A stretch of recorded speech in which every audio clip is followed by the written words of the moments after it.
Welcome back. Cyber fraud का वार और double हुई रफ्तार सरकारी आंकड़े बता रहे हैं। संसद में दिया गया जवाब बता रहा है कि देश में 2023 के मुकाबले साइबर फ्रॉड्स की संख्या डबल हो गई 2024 में और 30,000 करोड़ रुपए की रकम लोगों की जेब से साइबर ठगी के दौरान निकल गई। हमारे एक्सपर्ट कह रहे हैं कि ये तो सिर्फ एक ऊपरी बानगी है, मतलब एक टिप ऑफ द आइसबर्ग है, क्योंकि सारी चीज़ें रिपोर्ट नहीं होती। आंकड़ा जाता है 1 लाख करोड़ के भी ऊपर। जितने लोगों को नुकसान हो गए हैं और जितने ठगी के केसेस हैं वो शायद 10 गुना ज़्यादा होंगे और उसमें हर तरह का हथकंडा शामिल है।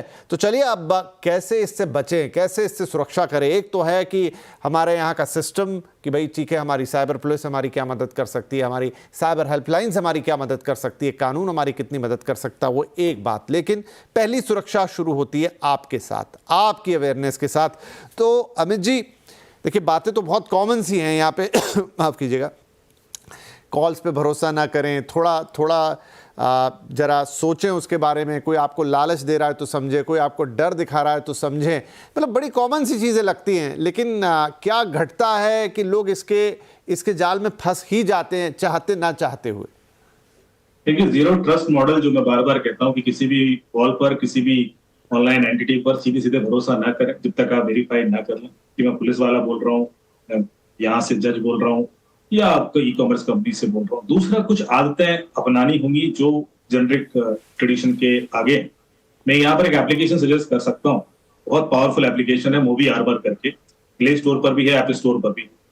आपको इसमें 6 फीचर मिल जाएंगे जो आपको डेली रूटीन में आजमाने पड़ेंगे ही। सबसे पहले QR code scanner, link scanner, app scanner, wifi scanner and OTP security. जितने लूट हो रही है अभी साइबर में, वो इन्हीं 5-6 तरीकों से हो रही है। अब क्या होता है, क्यूआर कोड आप पे पर्पज से यूज करते हैं, विजिटिंग कार्ड एक्सचेंज से लेकर, होटल में मेनू कार्ड से लेकर, टिकट से लेकर, बोर्डिंग पास से लेकर, पेमेंट से लेकर वाईफाई तक क्यूआर कोड स्कैन कर लिया। आपको कैसे पता कि वो क्यूआर कोड सेफ?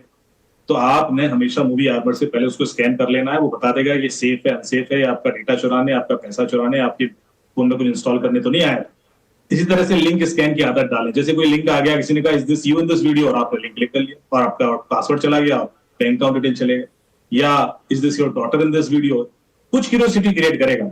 या आपने गूगल पे सर्च किया कि मुझे दिलजीत दोसांझ के शो का टिकट चाहिए, जो लिंक आया उस पर पेमेंट कर दिया, फिर कह रहा है मैं टूट गया। आपको कैसे पता है लिंक ऑथेंटिक? आपने होटल बुक करना था, आपने सर्च किया गूगल पे, जो लिंक आया ट्रस्ट कर दिया। तो लिंक चाहे वो एसएमएस पे आया हो कि आपका आरटीओ का चालान हो, चाहे आप गूगल से सर्च कर रहे हो, जब तक आप उसको वेरीफाई ना कर लें, उस पर ई कॉमर्स ट्रांजेक्शन ना करें। सबसे पहले मूवी आर्बर ऐप में जाएं, वो लिंक डालें, स्कैन करें। वो इसको क्लियर करके बता देगा कि सेफ है, अनसेफ है, डेटा चुरा तो नहीं रहा है, पैसा तो नहीं चुरा रहा है, या कुछ इंस्टॉल तो नहीं। तीसरा होता है ऐप, जिसकी वजह से लोग लुटते हैं। अब अपना फोन बच्चे को दे दिए या घर में और भी लोग हैं और 5 सेकंड में उन्होंने 10 ऐप इंस्टॉल कर डाली। अब उसमें से कई सारी ऐप आपका सेंसिटिव डेटा उड़ा लेती है, जिसमें बैंकिंग डिटेल्स भी होते हैं, जिसमें आपके पासवर्ड भी होते हैं, और कई बार पैसा ही निकाल लेते हैं कि ओटीपी जा रहा होता है सीधे सीधे। अब आपको पता कैसे पड़ेगा कि ये सेफ थी, नहीं थी, तो एक गेम था या यूटिलिटी ऐप? सो मूवी आर्बर आपके फोन की सारी ऐप को स्कैन करके बता देगा कि ये ऐप की रेटिंग क्या है। यदि वो रेड जोन में जा रही है तो उसको तुरंत अनइंस्टॉल कर दो, रखनी नहीं है, कुछ खतरा है। क्योंकि कई सारे गेम ऐसे होते हैं सर जो चैट फैसिलिटी देते हैं बच्चों को, चाहे वो रोब्लॉक्स हो, चाहे वो पबजी हो। उसमें बच्चे क्रिमिनल से बात कर रहे हो, उनको लगता है सामने वाला तो उन्हीं की एज का होगा, पर वो तो उसमें से कई सारे लोग क्रिमिनल होते हैं। वो बच्चों को लिंक भेजते हैं, उनका भरोसा जीतते हैं और उनसे कहते हैं ये इंस्टॉल कर लीजिए, वो इंस्टॉल कर लीजिए, वो कर लेते हैं। आप रोड पर अपने बच्चे को किसी अनजान आदमी से बात नहीं करने देंगे, लेकिन उसको आपने उसी फोन में हजारों लोगों के सामने बैठा दिया कि किसी से कुछ भी बात कर लो। उतना ही रिस्क है जो आप स्टार्टिंग में बोल रहे थे कि रोड पर चलने के लिए जो हम गाइडलाइन तय करते हैं, तो मोबाइल फोन यूज के लिए भी तो गाइडलाइन तय करनी होगी। तो मूवी आर्मर आपको ये हर स्टेप पर हेल्प करेगा। इसी तरह वाईफाई है। वाईफाई आप कब चेक करते हो कि वाईफाई सेफ है, अनसेफ है? आपने कर लिया, फ्री में मिल रहा है, यूज कर रहा हो, उसकी वजह से भी आपका डेटा जा रहा हो। तो हमेशा वाईफाई यदि फ्री का या ओपन वाईफाई यूज करें तो पहले मूवी आर्मर से स्कैन कर ले, देख लें हैक तो नहीं है। यदि हैक है तो उसमें ये भी बता देता है किसने हैक किया, उसका आईपी एड्रेस क्या है, वो आसपास ही बैठा हुआ है। ये छोटी छोटी सी प्रैक्टिसेस अब करनी पड़ेगी, क्योंकि इन्हीं की वजह से हो रहा है नुकसान। जहां तहां देखो किसी ने किसी ऐप पे भरोसा कर लिया। अब आपने जो लोन ऐप थी उस पर भरोसा किया ना, आपको कैसे हम मूवी आर्मर में स्कैन कर लेते, बताया था इसका सर्वर तो चाइना में, ये तो 2 हफ्ते पहले बनी है, ये तो फ्रॉड है। कोई लिंक आपने वेबसाइट पे भरोसा कर लिया या आपने कोई ऐप इंस्टॉल कर ली। तो ये जो डिजिटल रूटीन की डेली की चीजें हैं, जब तक आप उसको वेरीफाई नहीं करेंगे, स्कैन नहीं करेंगे, फ्रॉड। ठीक है, तो ये एक तरीका है डिजिटल हाइजीन का कि आप किसी ऐप के जरिए, किसी ऐसी सिस्टम के जरिए, और बहुत सारी एप्लीकेशंस ऐसी ऑनलाइन अवेलेबल हैं जिनके ज़रिए आप इस तरह की चीज़ें रख सकते हैं। और थोड़ी सी अवेयरनेस भी ज़रूर रखिए, QR कोड के साथ, लिंक के साथ, मेल के साथ, फोटोग्राफ के साथ, कुछ भी, क्योंकि तरीके तो रोज निकलेंगे। हो सकता है कि 4 चीजें अभी वाली जिनकी हम बात कर रहे हैं वो पीछे चली जाएं, कोई 2 नई चीजें आ जाएं, लेकिन अगर अवेयरनेस आपके अंदर है तो वो तो आपकी अपनी है। राजेश भाई, मुझे ऐसा कई बार लगता है, और ये प्रैक्टिस में खुद भी करता हूं, कि वो सही बात है, वो कॉल अगर IVR से आ रहा है तो वो बहुत ऑथेंटिक सा ही साउंड करता है, और 10 कॉल ऑथेंटिक आते भी हैं, ऐसा नहीं है, क्योंकि आपके बैंक का भी खाता है, आपके और भी चीज़ें हैं जहाँ से कॉल सेंटर आपको कॉल करता है, लेकिन आप उनको भी शक के दायरे में ही रखो, उनको एक भी जानकारी एक्स्ट्रा मत दो। अगर वो ऑथेंटिक है तो वो आपसे मांगेगी ही नहीं और आपके पीछे नहीं पड़ेंगे। कई बार वो बोलते हैं कि वेरीफाई करने के लिए, मैं तो मना कर देता हूं साफ कि मैं कर ही नहीं सकता, नहीं बोलूंगा, आप मत करो, मैं ब्रांच पे आ जाऊंगा किसी दिन, आगे की बात वहां कर लेंगे। लेकिन मैंने ये अनुभव किया कि वो कभी भी ऑथेंटिक बैंक के कॉलर्स आपको कोई ऐसी चीज के लिए प्रेशराइज ही नहीं करते हैं, बल्कि आजकल तो उल्टा बोलने लगे कि प्लीज हमें ये मत बताइएगा, वो मत बताइएगा। आपको थोड़ा ध्यान से सुनना होता है और अपनी कोई चीज रिवील नहीं करनी है। क्या ये एक तरीका हो सकता है? क्या ही नुकसान हो जाएगा आपका? वो डर ही तो रहता है ना हमारे मन में कि फोन आ गया, पता नहीं कौन सी, वो फोमो काम करता है आई थिंक फोन के ऊपर। जी बिल्कुल बिल्कुल। देखिए, इसमें बेसिक 2-3 चीजें हैं। एक तो है लालच। अगर वो आपको फोन करके कुछ ऑफर दे रहे हैं तो यूजुअली हमें लालच की वजह से हम उनके ट्रैप में फंस सकते हैं, क्योंकि हो सकता है वो ऑफर वो इस तरह बनाएं कि हमें वो बहुत ही ज्यादा लुक्रेटिव लगे कि ये ऑफर अगर मिस हो गया, जैसे आपने बोला फोमो, तो पता नहीं दोबारा मिलेगा कि नहीं मिलेगा। तो आई थिंक सबसे पहले तो हमें ये समझना होगा कि फियर ऑफ मिसिंग आउट नहीं होता। अगर आपको फोन पे ऐसे ऑफर्स मिल रहे हैं तो समझ जाइए कि हो सकता है और बहुत ज्यादा चांसेस हैं कि ये फ्रॉड है, उस पे ना पड़े। जैसे आपने बोला, आप बैंक को विजिट कर सकते हैं। अगर बैंक को विजिट नहीं भी करना तो आपके पास उनका कॉल सेंटर का ऑथेंटिक नंबर होना चाहिए। आपको पता होना चाहिए कि आपके बैंक या आपके क्रेडिट कार्ड या डेबिट कार्ड प्रोवाइडर का ऑथेंटिक कॉल सेंटर नंबर क्या है, क्योंकि आजकल कॉल सेंटर नंबर्स में भी बहुत स्कैम है। अगर आप गूगल पे या किसी भी सर्च इंजन पे जाके सर्च करते हैं तो जो पहला नंबर आ रहा है उसको मत समझिए कि ये मैं एक बात authentic राजेश नंबर जी है। आपसे ये बात पूछना चाहता हूं कि यहाँ पर गूगल जैसी कंपनी रिस्पॉन्सिबल नहीं है क्या? मान लीजिए मैं पर्टिकुलर किसी बहुत बड़ी कंपनी का कॉल सेंटर, या मैं किसी बैंक का कॉल सेंटर या सर्विस सेंटर सर्च करता हूं, बिल्कुल सही कह रहे हैं आप। कई बार तो मैं भी धोखा खा गया, वो बिल्कुल वैसे ही बना हुआ आएगा, ये कुछ होगा, लेकिन पता चला, ध्यान से देखा तो ये तो वो है ही नहीं। तो क्या गूगल या किसी भी सर्च इंजन को ये रिस्पॉन्सिबिलिटी नहीं लेनी चाहिए कि उसकी सर्च में जो फ्रॉड चीजें हैं वो नहीं आएंगी? देखिए, लेनी चाहिए, और मुझे ऐसा लगता है। और मतलब या फिर हमारा कानून उन्हें अकाउंटेबल बनाए कि भाई ये तो फिर इसमें तो आप भी उतने ही भागीदार हो गए ना। बिल्कुल बिल्कुल, आप सही कह रहे हैं। और यही सारी चीजें हैं जिसमें मुझे लगता है कि शायद हमारे लॉ को थोड़ा और ज्यादा स्ट्रिक्ट होने की जरूरत है। मुझे मालूम है और कि बहुत सारा इसके अंदर ये सर्च इंजन्स कदम उठा रही हैं, और डेली बेसिस पे ऐसी बहुत सारी वेबसाइट्स को वो हटाती हैं, सर्च में नहीं आने देती। लेकिन साथ ही साथ ये देखिए, ये एक गेम है वन अपमैनशिप की। रोज रोज वेबसाइट्स बनती हैं, रोज रोज वो अपने आप को सर्च इंजन ऑप्टिमाइज करते हैं कि वो ऊपर आ सकें। तो गूगल और सर्च इंजन और सरकार तो करेगी ही, और इसमें कर रही है। मैं आपकी बात मानता हूं कि एनफ नहीं है, तभी हम फ्रॉड में फंसते हैं। बट हमारे पास जितने कार्ड्स हैं या बैंक अकाउंट्स हैं, अगर हमारे पास भी उनका नंबर होगा, और अपने फोन में सेव कर लीजिए उस नंबर को, एक बार पता लगा के कि यही नंबर है, और उसी से फोन करिए। फिर आप बिलीव मत करिए जो आपको इंटरनेट में दिख रहा है, जरूरत ही नहीं पड़ेगी आपको। मेरे पास सारे अपने बैंक्स के और कार्ड्स के नंबर फोन पे सेव्ड है, मैं उन्हीं नंबरों पे ही फोन करता हूँ। मैं किसी नए नंबर पे विश्वास करता ही नहीं हूँ। जी, खैर जो भी इसका तरीका हो, एक हैवी क्रैकडाउन तो आई थिंक ज़रूरी है। ये लगभग अगर आप इसको एक डे टू डे लाइफ में इमेजिन कीजिए तो ऐसा लग रहा है कि अब गली मोहल्ले में लोग लूटने के लिए घूम रहे हैं। अभी वो दिखते नहीं है क्योंकि डिजिटली हैं, लेकिन लगभग है। तो क्या करती पुलिस? आके उनको पकड़ती, धरती, लेके जाती। अब कैसे ये सिस्टम बनेगा, इतना रोबस्ट होगा, वो देखने वाली बात होगी। अमित जी, दूसरे देशों के क्या हाल है? मतलब एक हमारे यहाँ दिक्कत तो ये भी है कि बहुत बड़ी जनसंख्या है, बहुत सारे लोग अब डिजिटल पेमेंट्स का या इस तरह की चीज़ों का इस्तेमाल करते हैं, तो वो बहुत ज़्यादा वर्नरेबल बना देता है पूरे देश को। लेकिन फिर भी जो दूसरे देश हैं, जो वेस्टर्न कंट्रीज़ है या यूरोपियन कंट्रीज़ है, जहाँ पर ये सुविधाएँ हैं, या अन्य कोई देश, लैटिन अमेरिकन देश हैं, वहाँ क्या स्थिति? क्या वहाँ पे भी क्राइम रेट इतना ही है, या वो भी इस समस्या से जूझ रहे हैं इतनी बड़े लेवल पे? देखिए, बिल्कुल। मैं आपको पिछले कुछ महीनों में मैं ऑस्ट्रेलिया, यूके और दुबई वगैरह के देशों में गया और हर जगह सिचुएशन यही। यूके की ऑफिशियल डेटा है यूके का कि हर दिन 3 मिलियन पाउंड से ज्यादा का लॉस हो रहा है साइबर फ्रॉड, और पिछले इसका करीब 1 बिलियन से ऊपर हो गया, तो 10,000 करोड़ का नुकसान तो उनको भी हो रहा है। अब यूके तो इंडिया के मुकाबले में छोटा सा देश है, लिमिटेड लोग हैं, एक स्टेट से भी कम हो, तो 10,000 करोड़ को तो वो लूट रहे हैं हर साल।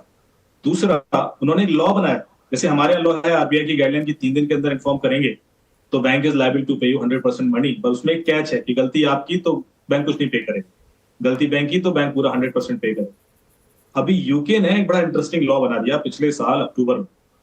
उन्होंने कहा कि यदि विक्टिम ने, चाहे विक्टिम की गलती हो चाहे बैंक की गलती हो, फर्क नहीं पड़ता, यदि विक्टिम ने बैंक को बता दिया 3 दिन के अंदर, तो बैंक पूरा पैसा वापस करेगा विक्टिम को 5 दिन के। और 85,000 पाउंड मतलब करीब 85 करोड़ 90 करोड़ रुपए तक का लिमिट कर दिया उन्होंने, 90 लाख तक का एक लिमिट कर दिया कि इतना पैसा तो बैंक को देना पड़ेगा 5 दिन के अंदर वापस, जो फ्रॉड में जाए। ये जो लॉ बना उसके बाद सारे बैंक प्रेशर में, क्योंकि उनको लग रहा है कि कल के दिन विक्टिम ने खुद ही कुछ गड़बड़ करके पैसा इधर से उधर कर दिया और कह रहा भाई मेरा तो निकल गया, तो मुझे तो 5 दिन में देना ही पड़ेगा, और उसके बाद इन्वेस्टिगेशन चले, बाद में कुछ भी निकल के आए। लेकिन ये लॉ इसलिए बनाना पड़ा यूके गवर्नमेंट को क्योंकि बैंक पल्ला झाड़ लेते थे, कहते थे गलती आपकी, आपने ओटीपी दे दिया, आपने लिंक स्कैन कर दिया, आपने एप्लीकेशन इंस्टॉल कर ली, आपकी गलती है तो हम तो कुछ देंगे नहीं। तो उन्होंने लॉ ही ऐसा बना दिया कि चाहे गलती किसी की हो बैंक पे करेगा। अब बैंक को सारे टेक्नोलॉजी यूज करनी पड़ेगी, तो पता कर ले, वो खुद ही पैसा ट्रेस कर ले, ब्लॉक करना है, जो भी करना है बैंक की रिस्पॉन्सिबिलिटी है। मेरे ख्याल से जब तक ये इस तरह के लॉ नहीं आएंगे भारत में, बैंक भी सोते रहेंगे, उन्हें पता है कि हमारा तो नुकसान हो रहा है, विक्टिम का हो रहा है तो भुगतेगा। मेरे ख्याल से ये थोड़ा सा बैंक के ऊपर जाएगा ना प्रेशर, तो बैंक अपने आप, क्योंकि टेक्नोलॉजिकली ये पॉसिबल, टेक्निकली आपका 1 रुपया कोई नहीं ले सकता इधर से। हम बैंक को पैसा रखते हैं इसलिए कि पैसा सेफ है। अब बैंक में पैसा रख के भी यदि हम सेफ नहीं फील कर रहे हैं और निकल जाता है तो कहीं ना कहीं तो गड़बड़ है। तो इसके लिए जिम्मेवारी कहीं ना कहीं तय करनी पड़ेगी। मेरे ख्याल से वो मिसिंग है। और जो इससे पहले आपने बात की थी, चाहे वो गूगल सर्च इंजन हो चाहे फेसबुक एडवर्टीजमेंट हो, यदि मुझे एक फेक एड के थ्रू टूटा जाता है उस पर, तो जिम्मेवारी उसको भी लेनी पड़ेगी। ऐसे नहीं हो सकता कि नहीं हम तो एग्रीगेटर हैं, सेफ हार्बर है। यही मानसिकता मेरे ख्याल से गलत, क्योंकि सारी जिम्मेवारियां विक्टिम को देते हो, मोडस ऑपरेंडी तो बदलती रहेगी। विक्टिम को आज ऐसे लूटा जा रहा है, कल किसी और तरीके से लूटा जाएगा। तो ये प्लेटफॉर्म किस लिए है? इनकम पे आया था, ऐड आया था, तभी तो मैंने ट्रस्ट किया। स्पॉन्सर्ड, उन्होंने पैसा लेके ऐड दिखाया, हाँ वो क्रिमिनल के ऐड दिखा रहा है, उसको स्पॉन्सर्ड लिंक दे रहा है। तो मेरे ख्याल से यहाँ पर जब तक थोड़ा सा कानून तरीके से हम उसको प्रेशराइज नहीं करेंगे एग्रीगेटर्स को, तब तक ये चीजें और बढ़ती रहेंगी। और सिर्फ विक्टिम को जवाबदेही दे देना ठीक नहीं। राइट।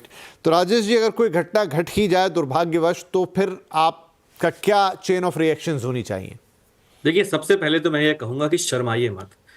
आजकल जो डीप फेक टेक्नोलॉजी है और जो डेटिंग स्कैम्स की हम बात करते हैं, बहुत सारे लोग शर्म की वजह से इनको रिपोर्ट नहीं करते। इसीलिए हमने सबसे पहले कहा कि ये टिप ऑफ द आइसबर्ग है। शर्माइए मत, सबसे पहले उसको रिपोर्ट करिए, साइबर क्राइम हेल्पलाइन पे रिपोर्ट करिए, पुलिस को रिपोर्ट करिए और उसके बाद एक्शन की डिमांड करिए।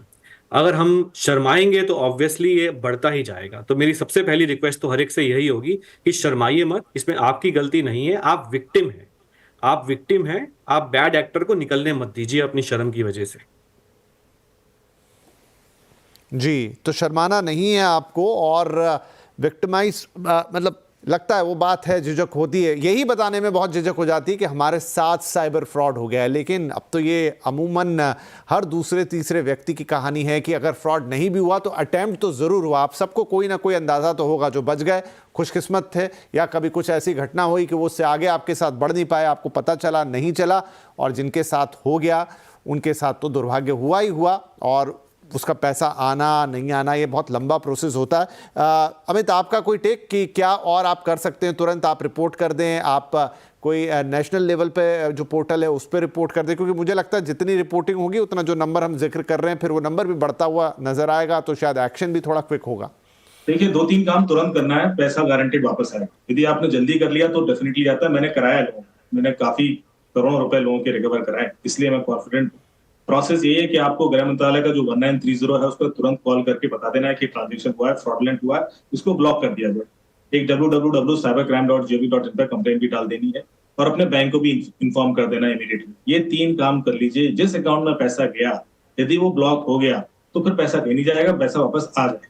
प्रॉब्लम क्या है कि ये काम होते होते बहुत लेट हो जाता है और वो पैसा वहां से दूसरे अकाउंट में, दूसरे अकाउंट से तीसरे में, और उसके बाद वो एनोनिमस होकर चाइना चला जाता है गिफ्ट कार्ड बन के क्रिप्टो करेंसी के थ्रू, और इसलिए वो वापस आने में मुश्किल है। तो ये तुरंत इन्फॉर्मेशन दे देंगे और एक्शन हो जाएंगे, तो पैसा तो आ जाएगा आपका वापस। लेकिन इसके अलावा कुछ और गवर्नमेंट की इनिशिएटिव्स जो ध्यान में आपके जरूर होने चाहिए। एक तो sancharsati.gov.in की वेबसाइट, उसको भी रिकॉर्ड कर लें। उस पर 6 सिटीजन सर्विसेज, ये 6 सिटीजन सर्विसेज बहुत पावरफुल है। जैसे आपको कोई इंटरनेशनल नंबर से परेशान कर रहा है, उस पर एक व्यवस्था है जहां पर सेक्शन, उस पर कंप्लेन कर दीजिए, वो नंबर ब्लॉक हो जाएगा, भारत में कॉल आना रुक जाएगा। दूसरा, आपका फोन चोरी हो जाता है और आपको रिपोर्ट करना है, आपको कहीं थाने जाने की जरूरत नहीं है, वहीं पर लिंक है, उस पर डाल दीजिए IMEI वगैरह डिटेल, वो नंबर ब्लॉक हो जाएगा और जैसे नेटवर्क पे आएगा आपको तुरंत इन्फॉर्मेशन आ जाएगी, आप फोन रिकवर कर लें। 14 लाख से ज्यादा फोन रिकवर हुए पिछले साल उस वेबसाइट में इन्फॉर्मेशन, और काफी सारी रिपोर्ट हुई। तीसरा, आपको ये पता करना है कि आपके आधार से लिंक कितने सिम कार्ड चल रहे हैं, तो आप वहीं जाके चेक कर लें, वहां वेरीफाई करें आधार से लिंक जितने सिम कार्ड आपको लगता है कि आपने लिए थे वो रखें, बाकी आप वहीं से हटा भी सकते हैं। तो इस तरह की 6 सर्विसेज बड़ी अच्छी हैं उस पर, उसका इस्तेमाल भी करें। इसमें हाँ चकचुक करके एक सर्विसेज है, वो भी आप इस्तेमाल कर सकते हैं। और www.cybercrime.gov.in तो है ही, तो 1930 cybercrime.gov.in और sancharsati.gov.in ये रख लें, रिकॉर्ड कर लें, बहुत मदद करेंगी आपको इस तरह की सिचुएशन में तुरंत एक्शन लेने के लिए और पैसा वापस आए।